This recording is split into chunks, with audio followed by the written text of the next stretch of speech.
안녕하세요. 안녕하세요. 자, 이제 별의 진화, 이제 우리가 지난 시간에 한 태양 정도 되는 그런 별들의 별의 진화를 봤고요. 오늘은 이제 이 태양보다 좀 더 큰 별들에 대해서 한번 볼 거예요. 그래서 차이점이 뭐 크게 있지는 않은데 이제 그 차이점 위주로 해서 한번 보도록 하겠습니다. 죽음 쪽에 차이가 좀 있지 않을까요? 네, 죽음 쪽의 차이가 좀 있고 이제 뭐 만들어질 때도 이제 만들어지는데 이제 걸린 시간 정도 그런 것들이 좀 차이가 있는데요. 그렇겠네요. 네, 지금 여기 이제 우리 지난번에 근데, 봤던 만들어진 그건데, 시간이 크니까 오래 걸릴 것 같은데 맞나요? 아닐 것 자, 같기도 이게 하고. 만들어지는 시간이 커가지고 오래 걸릴 것 같지만은 우리 지난번에 봤듯이 질량이 커질수록 시간이 점점점 이제 짧아진다고 봤었습니다. 중력이 더 크고 네, 수축이 더 빨리 되기 때문에 와, 그게 네. 훨씬 크구나. 그리고 네, 그래가지고 이제 얘네가 더 빨리 1000만 켈빈에 도달해서 중심액에서 수소핵융합이 이제 시작을 할 수가 있는데요. 그래서 질량이 이제 큰 별들이 빠르게 수축을 하고 이제 주결성이 됐어요. 그럼 이제 주결 단계에서도 이제 내부 구조가 이렇게 다른데 이건 그냥 이렇게 달라진다 정도만 일단 알아두면 될 것 같아요. 그래서 문제에서도 이제 얘네 내부 구조에 대해서 묻는 것도 그냥 이게 무슨 층인지 그것만 알 정도만 돼도 풀 수 있기 때문에 그냥 이렇게 다르다. 한 태양 질량 2배보다 작으니까 태양 정도 되는 친구들은 중심액이 있고 그 위에 복사층이 있고 대류층이 있는데 질량이 큰 애들은 대류액과 복사층으로 되어 있어요. 그래서 에너지 완전히 전달 다르네요. 방식이 좀 다른데 그냥 이제 아 이렇구나 하고 넘어가면 일단 될 것 같습니다. 지금. 태양 그 표면에 쌀알무늬인 게 네. 저 대류 네, 그 대류에 의해서도 이제 온도가 높고 낮고 그 차이로도 이제 어느 정도 그럼 제대로 생기고. 쌀알무늬가 없겠네요. 큰 애들은. 네, 그 큰 애들 일단 직접적으로 우리가 관찰을 아하. 태양 정도로 가까우니까 이제 그런 표면에 대해서 어느 정도 볼 수 아니, 있는데 별은 그렇구나. 별은 표면 높고. 예, 네. 별은 멀어갖고 이게 그냥- 망원경으로 봐도 그냥 점이에요, 이런. 재미가 없더라고요. 점으로 보이고 천문대 가서 별 보면은 별은 재미가 없고 행성이 재밌더라고요. 네, 행성 같은 거 아니면 이제 망원경 같은 거를 볼 때도 사실 별들은 다 이런 점으로밖에 안 보여요. 별은 굳이 망원경으로 볼 필요가 없더라고 보니까. 대신 이제 볼 때는 어차피 똑같더라고. 네, 성단 같은 것들 아. 네, 이제 우리가 맨눈으로 봤을 때는 저 점인데 하나로 막상 보이는 게 보니까 여러 개로 보이는군요. 별이 더 많았네 아. 하면서 좀 더 볼 수 있는 그 정도가 이제 은하 이런 거. 네, 은하 같은 거 엄청 정도. 좋은 망원경이어야 되겠는데. 천문대 가면 다 좋은 네. 거 있어요. 네. 아, 그리고 이제 요즘 뭐 다 CCD 카메라 써가지고 그냥 이런 화면에다가 다 띄워주기도 해가지고 사진도 직접 이제 찍을 수도 있고 해가지고요. 그 어디 있는 뭐 VMT나 뭐 이런 그 거대 망원경 아니라도 우리나라 그 웬만한 산에 있는 천문대도 괜찮아요. 네. 좋아요. 아마 학교에 있는 망원경으로도 뭐 성당 같은 거 볼 때는 아마 어느 정도는 볼 수 있을 거예요. 어. 그래서 이제 이렇게 다루고 얘네가 이제 주결 단계에서도 머무는 시간이 짧아요. 얘네는 이게 온도가 높기 때문에 수소가 금방금방 이제 다 헬륨으로 변하고 그러면서 주결 단계도 생각보다 질량이 크기 때문에 더 짧게 머물게 돼요. 짧고 굵은 애들이. 네, 얘네들은 진짜 짧고 굵게 사는 친구들입니다. 수명도 짧구나. 네, 그래서 이거는 뭐 지난번에 본 건데 제가 깜빡하고 빼지 않아가지고 그냥 넘어가도록 하겠습니다. 거성 네, 그래서 이제 거성 단계에 들어왔는데요. 얘네들 같은 경우도 그 거성 단계 들어가는 이 메커니즘 자체는 똑같아요. 수소 핵융합이 끝나고 그리고 이제 얘네가 중력 수축을 또 중심액 수축을 하면서 온도가 높아지고 그 주변의 애들이 그 주변에 있던 수소 껍질들이 다시 또 수소핵융합을 하고 그로 인해서 그 외부가 팽창되고 이 과정은 똑같은데요. 저희가 수축되다가 이제 여기서 또 다시 헬륨이 또 핵융합을 합니다. 얘는 핵융합을 해서 결국 또 탄소를 만드는데 보통 태양 정도 질량이 되면 딱 거기까지예요. 탄소가 핵융합 네, 같은 탄소가 웬만한 탄소에서 끝나고요. 그리고 실제로는 이제 탄소가 되지 못하는 경우도 있어요. 그래서 그런 애들은 이제 백색 외성이 돼도 탄소가 없는 헬륨 백색 외성이 된다고 하고요. 그리고 이제 뭐 일반 태양 질량 정도 가진 애들은 딱 탄소까지. 그래서 점점 식어가서 이제 흑색 외성이 되는데 질량이 큰 애들은요. 여기서 이제 더 많이 합성을 할 수 있다는 거죠. 계속 합성이 되고 수축하면 네. 더 에너지 뭐 온도가 올라가니까. 네, 온도가 계속 올라가고 뭐 주변에서 또 아 주변에서도 핵융합이 또 일어나서 네, 거기서도 수소가 핵융합 되는데 이제 얘네가 또 이제 수축하면 또 이 헬륨이 또 핵융합이 일어나고 그래서 점점 양파 껍질과 같이 그런 아. 구조를 띠게 돼요. 그래서 아마 가운데 막 철이 있고 막 그 위에 뭐 여러 가지 막 원소들이 계속 쌓여 있는 그림을 아마 봤을 거예요. 사실 철 다음에 뭐 있는지 기억이 잘 안 나서 안 썼는데 뭐 산소도 있을 것이고 네. 탄소도 있을 것이고 네. 저런 식으로 있다가 철보다 무거운 원소들은 만들어지지가 않아요 여기서. 딱 철까지. 사람이 철보다 무거운 원소들은 어떻게 만들어지는 것인가? 그것이 이제 이 이유 단계에 연관이 있는 건데요. 이제 우리가 이 태양 질량 정도 되는 별들이 이제 죽을 때는 행성상성운과 뭐 백색해성이 된다 했었습니다. 그래서 얘네가 이제 맥동을 하면서 별의 표피부가 다 벗겨지고 그 걔네들이 이제 성간 물질이 돼서 퍼져 나가는데 가운데 있던 백색해성의 빛에 의해서 그 산란에 이제 빛이 보이는 건데요. 저도 그래서 이번에 또 이거 찾아보니까 이 행성상 성운이라는 이름을 지어줬던 게 우리가 이제 망원경을 봤을 때 행성처럼 보인다.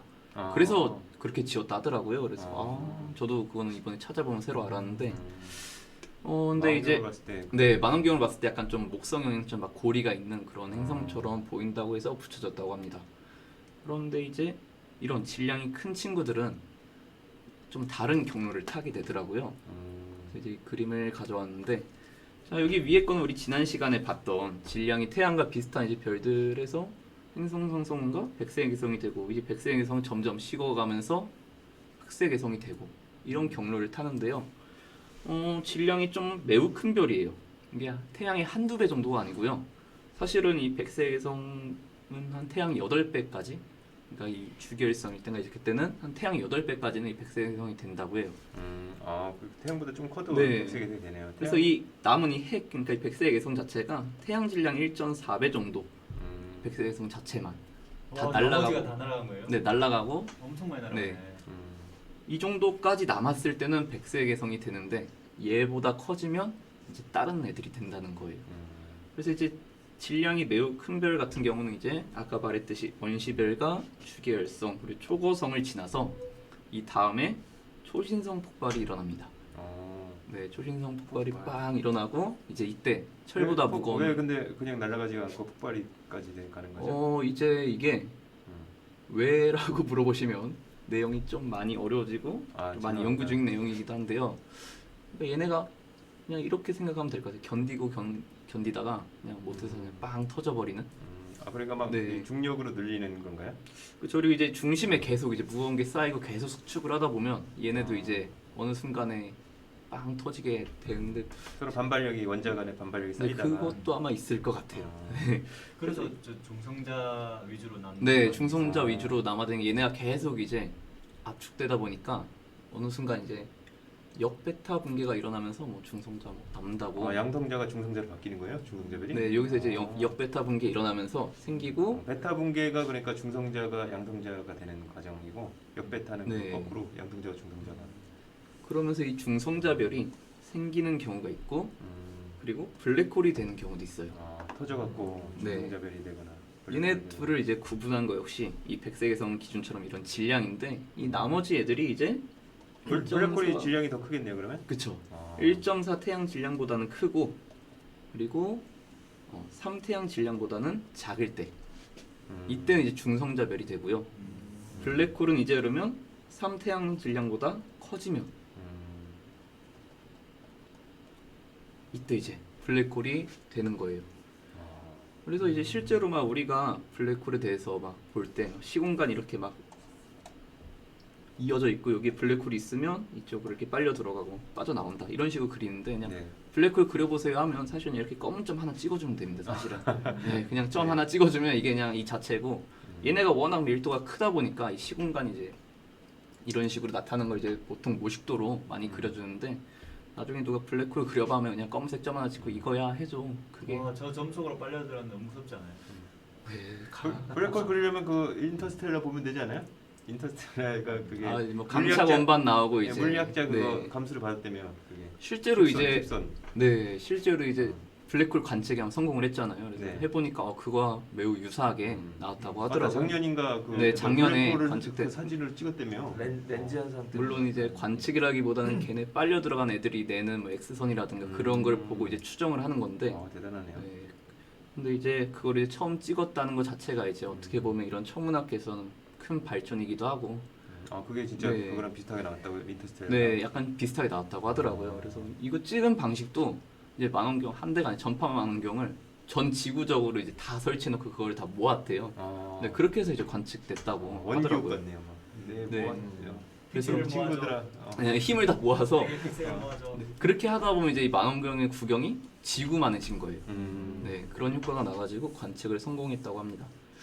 그래서 이제 특히 블랙홀 같은 경우 이제 밀도가 엄청 큰데 예를 들면 우리 태양이 블랙홀이 되려면 이 반지름이 3km 정도 되면 블랙홀이 될 수 있다고 해요.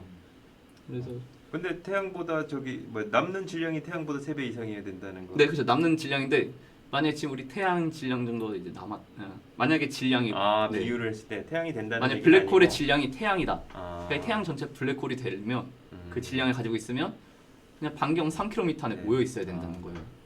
지금 뭐 태양의 크기가 뭐 엄청나게 네, 상상도 좀 안 되게 많이 크잖아요, 사실. 큰데 그게 이제 그냥 3km 주변이면 사실 우리 안양보다 작잖아, 엄청 작잖아요. 그래서 태양 지름이 지구의 110배 뭐 이렇게 들은 거 네, 한 그 정도 네. 된다고 저도 네. 들었는데 정확한 그게 수치로는 3km로. 네, 그게 3km로 확 줄어들어야 된다고 하더라고요.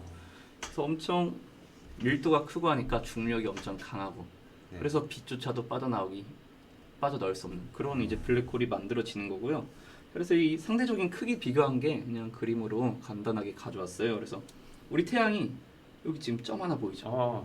요만한데 이제 초고성은 뒤에 나의 베텔기우스나 뭐 안타레스 이런 친구들을 보면 진짜 태양 하나의 점이잖아요. 자, 그런데 이제 태양이 커졌어요. 그러니까 백색외성이 점이 됐죠. 자, 이번에는 백색외성이 좀 커졌는데 중성자별이 점이 됐고 중성배별이 와. 저렇게 작아요? 네, 중성자별이 와. 엄청 작습니다. 얘네도. 아. 그리고 중성자별을 좀 더 키우니까 블랙홀이 옆에 또 와. 조그맣게 나오고. 블랙홀 작아요? 더 작네. 네, 블랙홀이 더 작습니다. 이게. 와 진짜 점이다. 네, 진짜 그러면은 점이죠. 그 인터스텔라에 나오는 거는 그게 사건의 지평선이라고 하는. 네, 그쵸. 이게 결국은 사건의 지평선이 밖에서 이제 안을 볼 수 없는 그런 뜻인데 안에서 나오는 빛이 없다는 거죠. 그러니까 빛이 나올 수 없는 그 경계선. 그걸 이제 보통 사건의 지평선이라고 하는데 그게 아까 말한 이 한 3km 근데 정도. 질량이랑 밀도를 봤을 때는 저 정도 크기고. 그렇죠. 이제 실제적으로 이제 크기를 이제 상대적으로 비교했을 때는 저 정도 크기가 나오는 거고요. 이제 뭐 실제적으로는 뭐 질량들이 보통 다 크고 하니까 이 블랙홀 질량 자체가 뭐 태양 질량보다 훨씬 커지고 그래가지고 네, 강차원만 좀 크게 나오는 겁니다. 네. 대충 잘 네. 이해는 안 되지만 네, 이해가 되는 것 같습니다. 그냥 블랙홀은 엄청 무겁고 밀도가 크다. 그래도 우리 큐쌤의 설명을 들으니 잘 모르지만 이해는 되는. 뭐가 더 크고 아는 뭐가 더 작고 뭐 이런 게 중요한 것 같아요. 아는 그리고 느낌입니다. 상대적으로. 사실 여기서는 네, 그렇죠. 뭐가 더 이제 크고 그 정도 알아두고 뭐 질량이 큰 친구들은 결국 중성자별이나 블랙홀이 되는구나. 뭐 이런 걸 알아두면 되고요. 이제 뭐 여기서 이제 조금 더 나아간다면 질량이 이제 초기의 질량이 주계열성 이제 만들어질 때라든가 이 주계열성 질량이 엄청 클 때 막 태양의 100배 이 정도 될 때는요. 얘네가 여기까지 이렇게 진화가 안 돼요. 얘네는 그냥 항성풍으로 표면부가 다 날아가기 때문에 결국 핵만 남게 돼서 결국 그냥 그 상태로 그냥 점점점 식어가는 별이 되기도 합니다. 어중간하면 네, 그러니까 너무 많이 클 때도 오히려 이제 이 항성풍 때문에 자기 표피를 다 잃게 돼요. 너무 많이 커도 네. 그래서 결국 이제 중심핵에서 이 연소가 다 끝나면 얘네 중력 수축을 해도 이제 겉에 이제 따로 연소시킬 것들이 없어지는 거죠. 네, 그래서 뭐 그런 별들도 존재합니다. 그래서 너무 커도 안 되고 또 너무 작으면 또 얘네가 핵융합을 할 수가 없고 그래서 적당한 질량을 해야 이런 식으로 별 평범하게 이제 평범하다고 해도 될지 모르겠지만은 그냥 이런 식으로 이제 예. 우리 대표적인 별들처럼 그렇죠. 진화할 수 있다는 거죠. 평범한 블랙홀이죠. 뭐. 우주에 뭐 흔한 거에 블랙홀인데요. 뭐. 네, 그렇죠. 우주에 뭐 이런 우리나 중심에도 블랙홀이 있다고 지금 네. 추정하고 있고요. 뭐 엄청 많겠죠. 우주가 얼마나 넓은데. 네. 그리고 이 초신성 같은 경우도 아마 이제 나중에 뒷부분에서 우주론 같은 거 할 때 가속 팽창 우주하면서 아마 한 번 더 언급이 될 겁니다. 근데 사실 그 내용도 계속 과학적 지식이 사실은 불변의 진리가 아니기 때문에 지금도 막 이런저런 얘기가 많은데 그건 이제 그때 가서 이제 수업 시간에 또 얘기해 주도록 하겠습니다. 아우 저 듣고 어, 싶다. 네. 재밌다.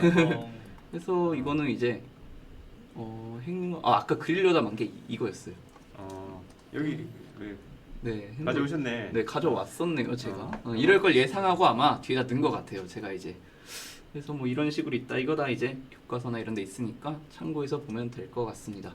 네, 그래서 이제 지구과학 수업도 마무리하도록 하겠습니다. 네, 감사합니다. 고맙습니다. 고맙습니다.